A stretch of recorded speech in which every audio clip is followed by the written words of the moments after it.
Chapter 18. Rise, White Devil. Ace headquarters. Jameson paces down the subtunnel towards Ace's personal chamber. He manages to stride past the enticing smell of Paul's morning pancakes. As he approaches the chamber, he slows his pace and begins a casual creep. He enters the chamber quietly and carefully. He spots Ace asleep in his hammock up ahead. Something compels him to keep approaching unannounced. He watches Ace. Who is this man? This devil? Family man? Animal rights activist? Vigilante killer? What has led him to this life? What has led his children to follow him? Are they all brainwashed? Is it necessary to understand him? Or should I just gather the intel and take him down? And why am I questioning my duty? My oath? Edgar scolds. Jameson removes himself from his skin with fright. He whips his head around to see Edgar sitting poised on his perch, staring him down. You know, Ace says. Jameson turns back to Ace, who now has one eye trained on him. birds can sleep with one half of their brain alert. It's called unihemispheric slow-wave sleep. Gives them the ability to sleep with one eye open, to be aware of approaching dangers. I wasn't sneaking up on you or anything. I just didn't quite know how to wake you. Jameson lies. I was awake anyway. You knew I was here? I spent some time with an ancient tribe who have learned a bird's trick, and they were gracious enough to teach me. I've slept with one eye open ever since. Ancient tribe? It was a long time ago. Listen, kid, unless you brought me my morning chamomile tea with ginger and lemon, I can't think of another reason for you being here. Something on your mind? Jameson scowls. Well, for a start, you can stop calling me kid. Ace shrugs. It's a term of endearment? I seriously doubt that. You're too sensitive. Yeah, well, maybe aiding in a murder does that to a person. You're still pissed. Jameson raises his hands in the air, startling Edgar, who extends his chest and flaps his wings in protest. Jameson quickly lowers his hands. Sorry, Edgar. He turns to Ace. Yes, actually, you could say that. In fact, I can't foresee a time when I don't feel a little bit angry for being coerced into murder. Not forgetting the other fact that it just happened last night. You talk as if you put it all behind you already. So yes, I'm angry. I am pissed. Ace sighs again and slowly gets out of his hammock. Too damn early for this, he grumbles. He approaches Jameson, who watches him cautiously. Ace halts in front of Jameson and extends his face. Go on. Jameson shrugs. Go on what? Punch me in the face. Jameson screws up his face. What? That's what you need to do. You're angry? You need to vent? Well, let's get it over with it. One swing of your fist. I'm not punching you in the face. Ace groans. Not the balls. He extracts his face and extends his groin instead. I'm not punching your balls or anywhere else on your body either. But you're angry, aren't you? Yes. You're pissed, aren't you? Yes. Well, what are you gonna do about it? What are you gonna do with all that anger, kid? Stop calling me kid, goddammit. Why should I, when you act like one? I'm warning you. Jameson says, losing his professional edge again. Ooh, a warning. What's next? A strongly written letter of disapproval? Hey, why not tweet to your virtual echo chamber mob about it? Enough of this. Jameson yells, clenching his fists. Come on, hit me. I'm the one who kept you in the dark, made you an accomplice. I'm the one who chose you. Direct your anger at me. I won't hit you. I won't drop to your level. You know, I hope you don't get too lonely when you're up there on that pedestal that you've erected for yourself, looking down at the rest of us. I just won't resort to violence. I'm not a killer. Like you. So what now? What will you do with all that anger? Just swallow it down until it rots and putrefies and poisons you? Because it will. Trust me. I should know. You have to cleanse yourself of it. Like I did. Jameson shakes his head. You're still poisoned. You just don't see it. Now Ace shakes his head. No, you don't see it. The White Devil channels my anger. The White Devil channels my poison into those who deserve it most. Who? Beagley? Some lab technician? He was head of research at... Oh, it's hardly the HQ of an evil empire. They make toilet cleaner for Christ's sake. Depends on how you look at it. Flushing gallons of toxic chemicals into our waterways, destroying aquatic life and ecosystems in the process. Because a company put fear of bacteria into the consciousness of millions of desperate housewives, fearing for their child's health through carefully conceived advertisements. How ironic that it's actually the bleach that's making the children sick. Now, that sounds pretty evil to me. And that's without mentioning the cruelty of needless product testing on millions and millions of tortured animals. So yeah, Beagley. That monster's death will send an unsettling ripple through that evil industry and draw the world's attention to the plight of those animals and the subsequent extermination of their abusers. But where does it end? You can't kill them all. What, do you plan to murder everyone who eats meat too? Every child that's eaten a Happy Meal? Now you're just being cynical. And besides, meaters are doing a pretty good job of killing themselves. It's just a pity they're taking the planet down with them. How many monsters have been exterminated already? That's none of your business nor concern. Did you recruit me last night or not? Of course it's my concern. I'm part of this organization too. Part of your madness too. Well, suck it up, kid. Ace yells, now becoming angry too. Take some goddamn responsibility. You knew what you were getting yourself into. And murder was always a possibility. Maybe even a necessity. Murder is never a necessity. The only exception is self-defense. And what about those who can't defend themselves? From torture? From being murdered themselves? How does that fit into your neat little moral code? Jameson stares into Ace's wild eyes. He unclenches his fists and huffs, spinning around and away from Ace. Ace returns to his hammock and lounges back into it, his stringy, grimy hair hanging over his face, obscuring his eyes. In this world, if you really want to make change, and you've exhausted all other means, murder is inevitable. Murder is inevitable? Jameson scoffs, turning back to Ace. Is that what you tell yourself? And those other means you mentioned are the rules we agree on as a society to keep our lives as civilized as possible. Ace chuckles. You know, I used to be like you, young and naive enough to think that. What? Diplomacy, democracy, justice, civilization. That these things truly exist or serve humanity, let alone the animal kingdom. They're just slogans to keep the masses under the illusion that they have a choice, a voice, a hope in hell. I just think there are other means to achieve our objectives. If we would only explore the possibilities of non-violent protests. And have you seen the impact online petitioning has... Ace quickly rises out of his hammock. You think I haven't been through all that already? Tried every other avenue. You may as well smash your head against the nearest wall for all the good it does. I've been fighting big business, turning animals into a viable commodity, like Christmas turkey farms and traditional medicine, and many other generally destructive attitudes and rituals with conventional means for decades. My heart has taken a perpetual beating, broken, almost beyond repair. My mind is in a constant flux as it races and rages over memories of protests, petitions, meetings with various heads of state and agricultural, biotech, corporate middlemen, and all those wasted years pissing into the wind, adhering and submitting to draconian rules, regulations, paperwork, and bureaucracy. All in vain. Production increased, experimentation increased, extinction increased, destruction of sacred habitats increased, and subsequently, human disease increased.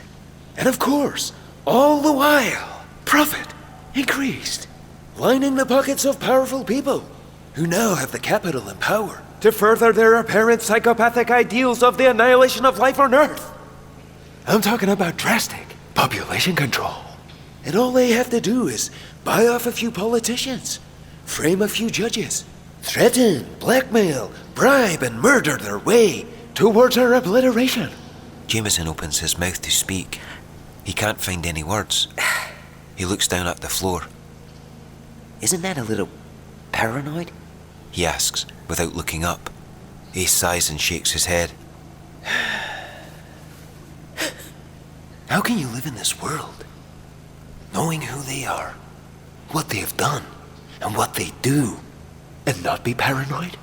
Jameson has no answer, only a question. They? Oh, come on. You can't be that naive. They, the elites, the money masters, the corporate oligarchies, the cartels, the bloodlines. Jameson shakes his head and stares at Ace as if he is speaking an alien language. Look, Ace says, frustrated. some businesses, some traditions, some attitudes, some people need to die out. And if they don't, a little helping hand is required. It's for a greater good. How can murdering people be for a greater good? There's nothing good about murder. That depends on who is murdered. So you see yourself as some kind of vigilante? If you need a label to understand, then yes. In fact, I like as Fox News described me. Crazy serial killer vigilante myself. So you justify murder as a greater good? Let me guess. I've become the evil I'm trying to fight. That sort of thing. Well, haven't you?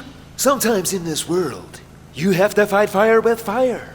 It's not for us to decide who gets to live and who has to die. Oh no? They do it all the time. War, sanctions, scarcity, murder.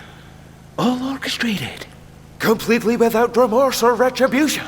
They can crash the market.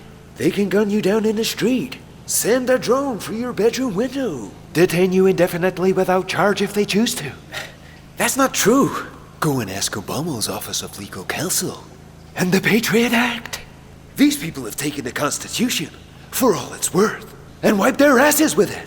I still think I know of someone personally who was murdered in the street by the police. This person was no criminal, no threat. And all the internal investigations into that case didn't make the slightest bit of difference. Oh, the cop lost his badge, but gained a healthy severance package in the process, and is allowed to go free and live out his life. He got to choose who lives and dies. it's not a perfect system. Sometimes accidents happen. It was no accident. Ace says, furious. It was murder. Jameson decides on a different approach. This someone? You said you knew them personally? Ace seems to avoid the question. So, what? Do I have to join an army, wear a policeman's uniform, run for presidency before I'm allowed to kill someone? These people are granted that right. They're peacekeepers. Ace laughs maniacally. He spins around, bends over and proceeds to part his butt cheeks open. Peacekeepers, he says. Ace's ass says, abruptly. Peacekeepers? Well, at least I'm not the only one who talks shit around here. He spins around again, straightening up. Keepers of the peace? Ace says, suddenly looking enraged. Try telling that to young Amir, who's just had his house droned and lost his entire family. And his legs. Or try telling that to the family of the latest unarmed black man to be gunned down in the street by our boys in blue. Now hang on. Actually, the data shows that... Tell it to the families of the victims of the latest false flag event. Or the Palestinians. Or head over to Hiroshima and tell it to the Japanese. Agents flooding the ghettos with crack cocaine. What? Agent provocateurs stirring up peaceful protest. Government selling arms, and so on. They gallivant around the earth, blindly obeying orders from their psychopathic corporate superiors. Shooting, bombing, and pillaging their way to a hero's welcome home party. Cops, support our troops. Peacekeepers, heroes. They're just hired killers. Hired by corporations to do their dirty work, with immunity. They're hired to protect America from terror. Don't you dare say it. Ace blurts, dashing forward and in Jameson's face. Don't say that word, or I'll put you down. Here and now. Jameson is afraid, but he meets Ace's glare and stands his ground. I can put up with a certain amount of ignorance. Ace growls. But I have my limits. This isn't the 1940s. We're not being invaded or directly threatened. If a nation, a group, were to try and directly oppress me, or threaten to kill me, or my family, I'd happily pick up my gun and defend my home. But war is not like that anymore. It's the enemy's pawns and the names and the fuss we give them that have changed, while the real enemies remain the same, hidden. Our foreign policy creates more terrorists than it kills. The thinkers over at the military-industrial complex really know what they're doing. False flags and propaganda, division, hatred, arming this group, bombing that group, perpetual war. The war on ending war is in full swing. Are you really that naive to think that there are good guys and bad guys in this world? And that we, the US and its allies, Britain, Australia, Israel, and so on, are the good guys? Australians are descendants of British criminals. And the British were the ultimate pirates. Still are. When was the last time you visited the British Museum? Their biggest export is financial fraud. And I suggest you Google the Greater Israel Project and the Samson option before we break out the Israeli flags. You think that the people orchestrating this world care about peoples and nations and flags and rights? You don't really believe that, do you? Ace looks deep into Jameson's eyes, searching for something, some spark of understanding, but he is left wanting. He shrugs and sighs, and slowly returns to his hammock. Jameson remains quiet as he battles his cognitive dissonance. You really don't know who we are dealing with here, do you? Who is really running this global insane asylum? Okay. If we're all run by tyrants, it's up to the people to naturally revolt. The people. They're too busy scrabbling for survival. To keep a roof over their families' heads. Food in their stomach. To make ends meet. Apathetic, distracted, and downtrodden. Poor bastards. And some just don't give a shit. Some are waiting for it. Willing it. Too preoccupied praying for their savior to return and beam them up into heaven. And cleanse the earth of the sinners and the infidels. But just as we don't need everyone to run the earth, we don't need everyone to revolt either. Just select groups who know who to target. If we don't take these power structures down, these systems of abuse and slavery, no one else will. Besides, tens of millions of people marched worldwide against the Iraq War. Didn't alter the outcome. I can see the elites laughing. Oh, let the guinea pigs have their say and their quaint revolts. Should they really gain some momentum, they can easily be squashed. And then it's kettling, and tear gas, and battens on skulls, and everyone gets arrested or skulks off home. When the heat is turned up, most of them scurry. The rest just loot and set fire to cars. Woo! Revolution! Aren't you supposed to be vegan? Compassionate? You know, for a supposed humanitarian, I don't sense a lot of love for humanity. Who says I'm a humanitarian? I would say I'm positively misanthropic. It's purely coincidental that taking on the traditions, elites, and industries that profit from animal exploitation or cause animal suffering and death will result in a better world for humans too. What I do for the animals. I don't do humans. I know you love your family, but what are you saying? You don't care about other humans at all then? Why should I care for humans? The strangest and most dangerous animal on the planet by far. The only animal to kill for sport or pleasure. The only animal to pay to live. Using scarcity to suppress each other. Suppressing medicine, technology, the very necessities of life to make a profit. A cruel, ignorant, and vain species, planning to have their way through divine delusions of grandeur. In anthropocentrism, they all look to each other to fit in, stand out, love, hate, judge, destroy. Aspiring towards consumerism, convenience, and novelty. And towards anything the heart desires at any cost. Stuffing over-immunized toxic and cancerously modified carcasses into their mouths, and then wondering why a strange lump has grown in their diseased anuses. Find a cure, quick! Infect 1 million healthy monkeys with the AIDS virus. Humans haven't only disgraced themselves, they've disgraced animals. They've disgraced nature. They treat it like an obsolete whore. They look down at nature with contempt and exploitation glimmering in their eyes. Animals are almost entirely innocent. We can debate the consciousness of the dominant male lion or silverback gorilla, killing the young in their pride or band to preserve their own seed, or the way in which certain species of whale or dolphin, orcas for example, who seem to play with or tease its prey before going for the kill. Animals operate on a more base and instinctive level. For want of a better word, they can be described as innocent. Humans have no such excuse. We have a broad understanding of our existence and the world we live in. We're self-aware, aware of our needs, but also the consequences of our actions. We know the damaging effects that we are causing to this earth. For each other. We are intelligent enough, and resourceful enough, and technologically advanced enough to solve any problem we face or create. We have the ability to create a paradise for every creature on the earth. We can choose to do this, but we don't. We let a psychotic minority dictate the rules for the construct that they have devised to sustain their own wealth, status, and legacy at the expense of everything else, while the masses bicker over religion, sport, even a parking space. Humans are insane. Well, Jameson says, looking pale. when you put it like that. I don't know. We're all animals, right? Animals killing animals. All this death. And for what? To what end? Maybe I am no different. Maybe you're right. Maybe I am just a killer. Devil. Ace gently weeps for a moment, his eyes fixed in a vision of unknown proportional terror. Jameson stares intently at him, disturbed and surprised. He feels compassion for Ace. There is anger in Ace. Violent rage. It's an underlying driving force. But there is something more than just the plight of animals fueling the anger. Jameson knows despite Ace's murderous crusade and his obvious disdain for humans, Ace is not beyond reason, not beyond compassion towards people.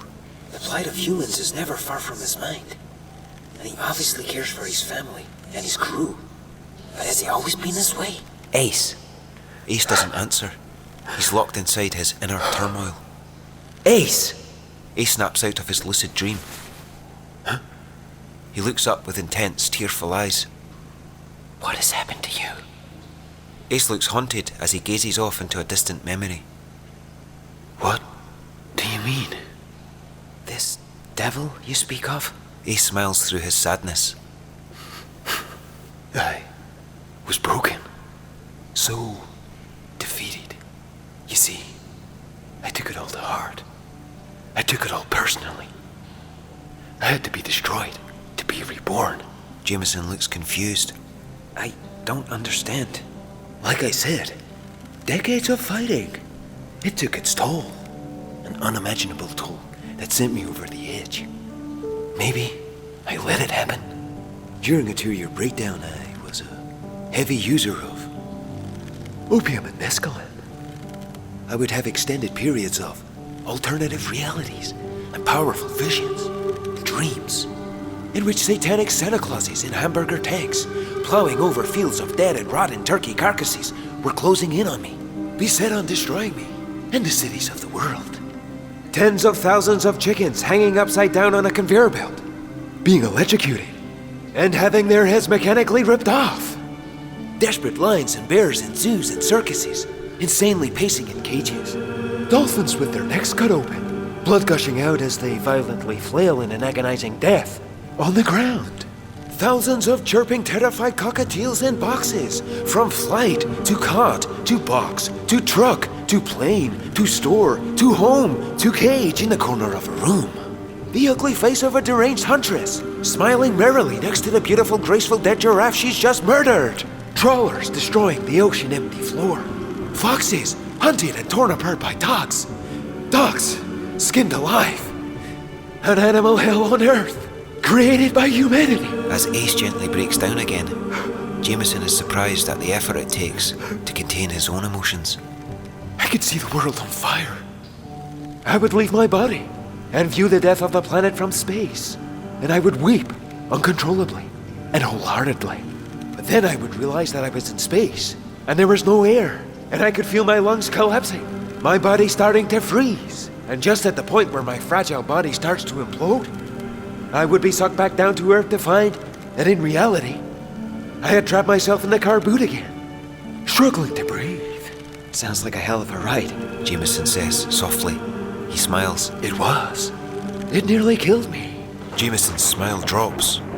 The night that changed it all was a night of single malt whiskey and mescaline. Ace begins, his eyes glazing over as he recalls his memories. After some general involuntary wailing and imaginary sword battle with a blessing of disgruntled narwhals, I fell into a temporary coma and had a profound vision. I found myself at the center of the Colosseum.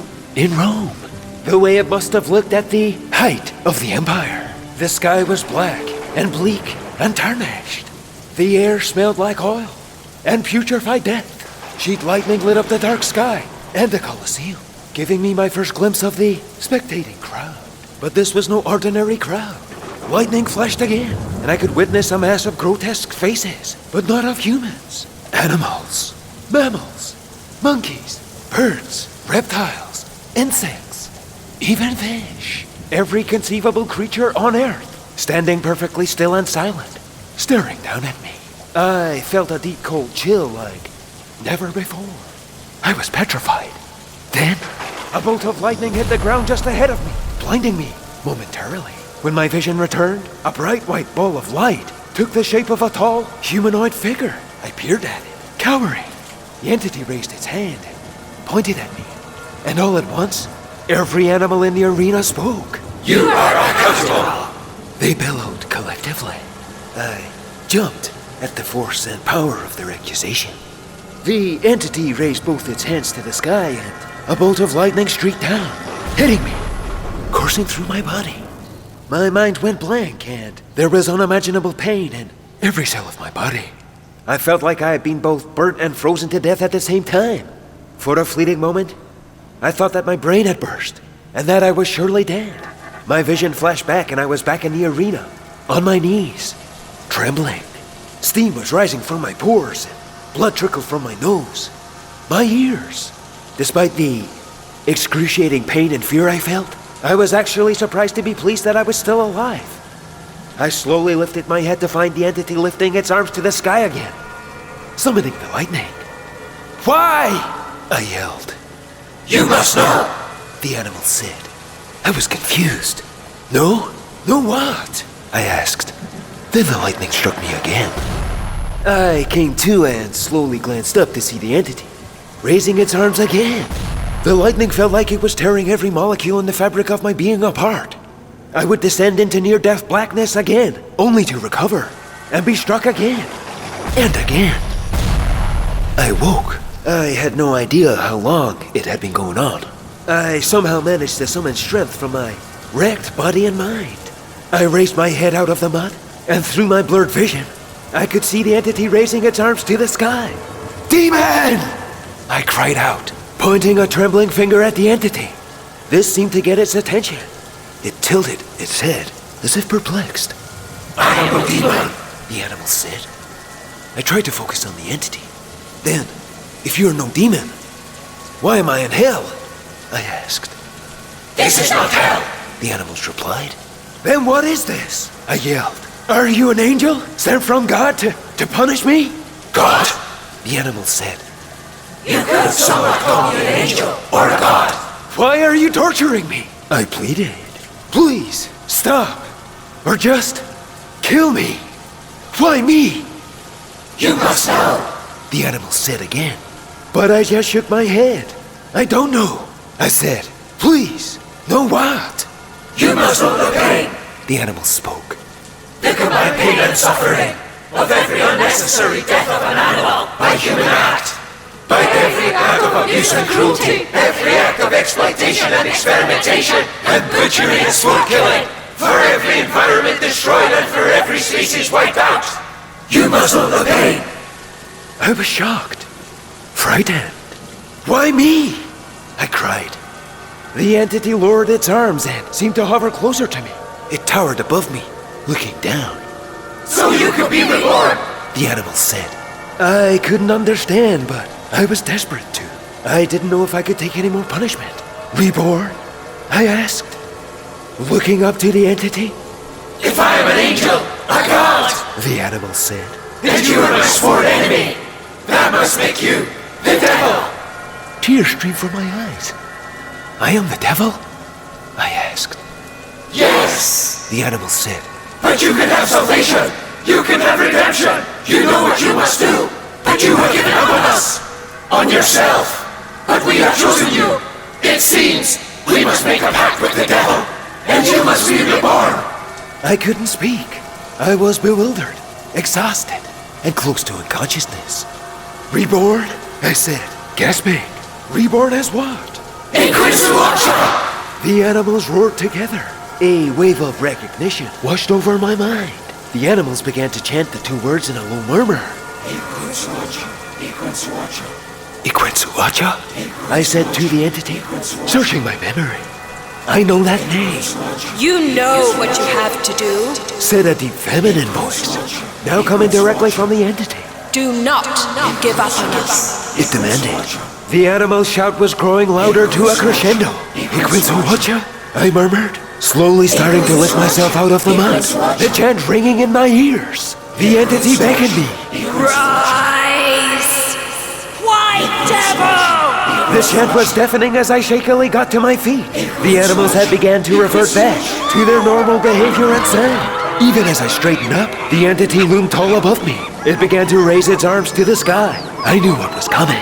You know what you have to do. The entity said, over the animals, as I looked up to the sky, bracing myself. Alrighty then! I screamed. The lightning cascaded, and I jerked awake to find myself back in my apartment, on the living room floor. I caught my breath, staring wild-eyed up beyond the ceiling. Rise, white devil, I whispered. Ace looks up to Jameson. And that's what I did. There is a pause as Jameson, who was fixated on Ace through the entirety of his story, considers the vision and how it has shaped Ace's mentality. He looks into Ace's eyes at his tortured expression. He considers the murder. He is torn between his moral code and Ace's justifications. As far as I'm concerned, it may explain all this, but it doesn't justify murder. Really? Well, I beg to differ. You don't know what I've been through. You don't know what I've become. I admit I do feel a little out of control. I guess they don't call it a blind rage. For nothing.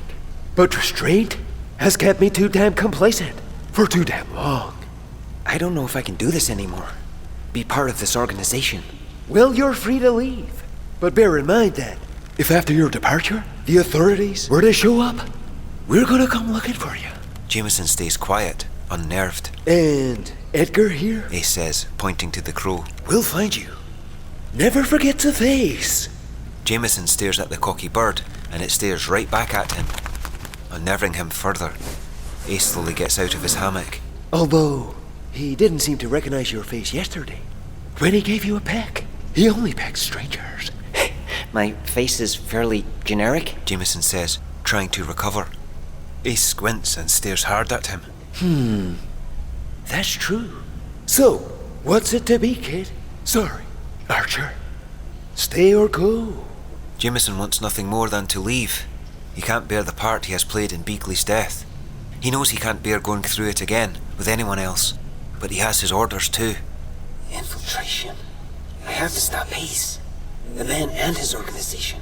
Do I have enough intel to warrant an arrest? To take the whole organization down? To take Ace's family down? Is it all enough?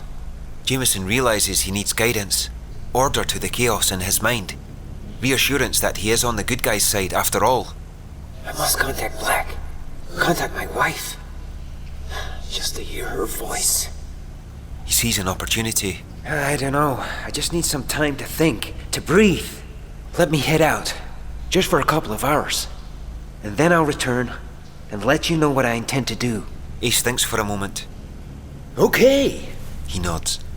You go and do what you need to do. But I do hope you return. I had a very special trip planned for us this evening. Jameson looks curious and opens his mouth to query.